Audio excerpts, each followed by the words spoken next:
पश्चिम बंगाल से एक बड़ा राजनीतिक बयान सामने आया है। दरअसल तृणमूल कांग्रेस के सांसद सुखेंदु शेखर रॉय ने आरजीकर मेडिकल कॉलेज और अस्पताल मामले को लेकर ऐसा बयान दिया जिसने राजनीतिक हलकों में हलचल मचा दी है।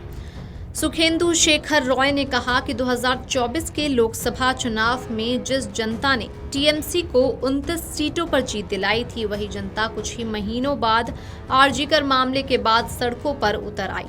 उन्होंने कहा कि लाखों की संख्या में लोग रात भर जागकर विरोध प्रदर्शन कर रहे थे और हमें उस संदेश को समझना चाहिए था जो जनता दे रही थी। टीएमसी सांसद ने यह भी स्वीकार किया कि उस दौरान पूरा प्रशासन आंदोलन को दबाने और मामले से जुड़े तथ्यों को छुपाने में व्यस्त था। उन्होंने कहा कि इसके बजाय दोषियों को तुरंत गिरफ्तार कर जेल भेजा जाना चाहिए था। उनके अनुसार अगर सरकार जनता की आवाज को अनसुना करती है तो लोकतंत्र में उसका असर चुनावी नतीजों पर जरूर पड़ता है। लास्ट वार्निंग हमको किसने दिया? जनता ने दिया। जो जनता 2024 का अप्रैल मई महीना में लोकसभा चुनाव में 29 सीटों पर हमें जिताया, चंद महीनों बाद जब आरजीकर कांड हुआ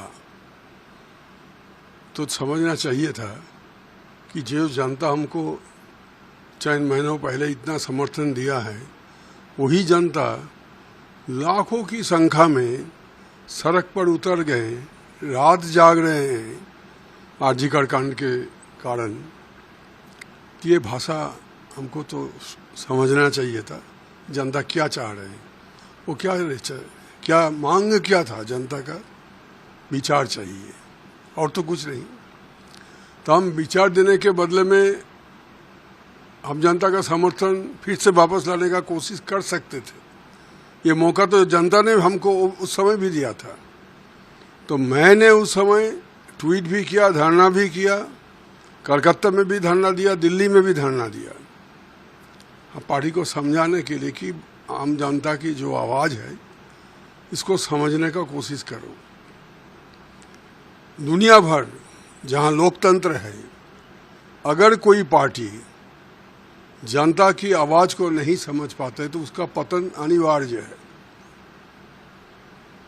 हम उसको छिपाने के लिए, दबाने के लिए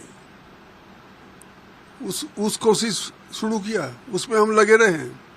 हमारे शासन पूरा आरजीकर कांड को कैसे दबाया जाए, छिपाया जाए, उसमें हम लगे रहे। उल्टा होना चाहिए था। जो भी जिम्मेवार है उसको पकड़ के जेल में भेजो, विचार होगा, हाई कोर्ट, सुप्रीम कोर्ट, जो कुछ भी है, फांसी होगा या लाइफ इम्प्रिजनमेंट होगा, तो कोर्ट तय करेगा। लेकिन आपका दायित्व था उसको पकड़ के सभी लोग को, जो लोग एक आदमी को पकड़ के लाया कहाँ से, यही जिम्मेवार है। कोई विश्वास, आज भी कोई विश्वास नहीं करता। मैं भी नहीं करता हूँ, उस समय भी नहीं किया, आज भी नहीं करता हूँ।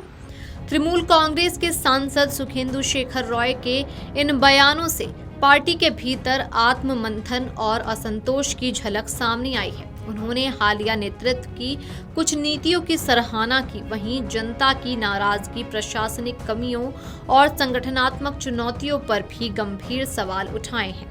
टीएमसी सांसद सुखेंदु शेखर रॉय ने मुख्यमंत्री शुभेंदु अधिकारी के नेतृत्व की भी सराहना की। उन्होंने कहा कि नई सरकार के कामकाज से आम जनता खुश है और सरकार सही दिशा में आगे बढ़ रही है। ये बिल्कुल वैसा ही है जैसा एक सरकार को कार्य करना चाहिए। उन्होंने अधिकारी को बहुत मेहनती बताते हुए कहा कि मैंने उनके जैसा मेहनती नेता बहुत कम देखा है।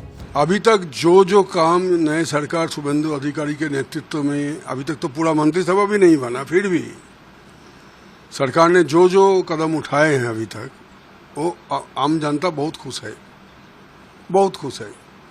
सही रास्ते पे सरकार चल रहा है, ऐसे ही सरकार चलना चाहिए। और मुझे उम्मीद भी है, क्योंकि मैं शुभेंदु को जानता हूँ, उनको और भी जो लोग हैं उनके साथ, कुछ लोगों को मैं वर्षों से जानता हूँ। शिशिरदा से हमारा बहुत अच्छा रिश्ता पिछले 40 साल से है। वो 82 में पहले एमएलए हुआ, फिर एमपी हुआ। उनका भी long political career, 82 to 24। Suvendu का भी पॉलिटिकल करियर बहुत लंबा है। इस कम उम्र में इतने सारे उन्होंने देखा, सांसद थे, विधायक थे, मंत्री थे, वो कांठी म्यूनसिपैलिटी में भी शायद थे।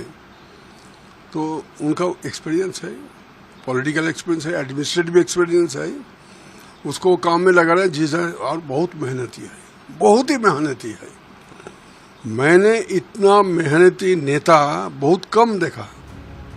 वहीं पूर्व मुख्यमंत्री ममता बनर्जी के संदर्भ में टीएमसी सांसद ने कहा कि जब आम जनता ने देखा कि 2,50,000 अर्धसैनिक बल तैनात है, जिससे वे आश्वस्त थे कि कोई उन्हें वोट डालने से रोक नहीं सकता, तो उनमें आत्मविश्वास जगा। परिणाम स्वरूप सभी मतदान केंद्रों तक पहुंचे। किसी के होठों पर कोई शिकायत या हिचकिचाहट नहीं थी। रॉय ने उन लोगों पर भी कटाक्ष किया जो लूटपाट, धांधली या अन्य कदाचार के आरोप लगाते हैं। उन्होंने कहा कि अब लोगों के मन में केवल यही सवाल है कि ये पार्टी कब तक जीवित रहेगी। ये सबसे बड़ा सवाल है।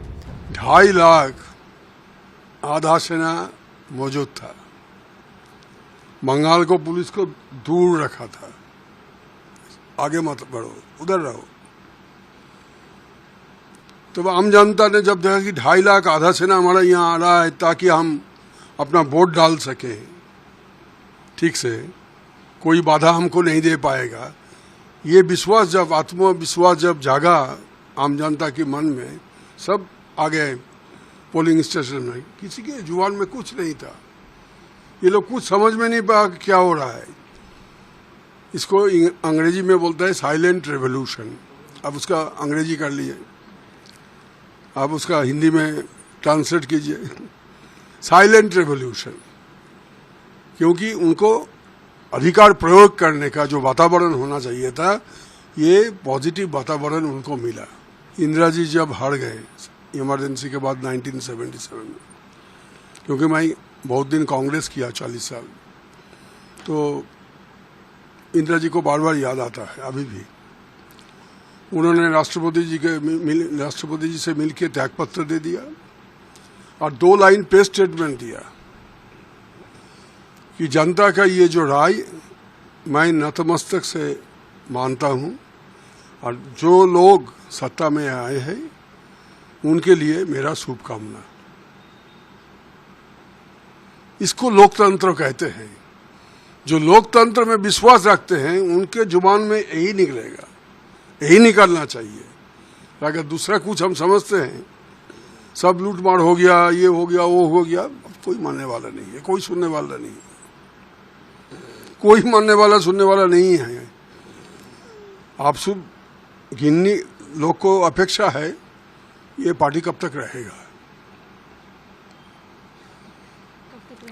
सवाल अब ये है, बाकी सब पुराने बातें हो गए। पुराना गीत गाने से कोई फायदा नहीं है।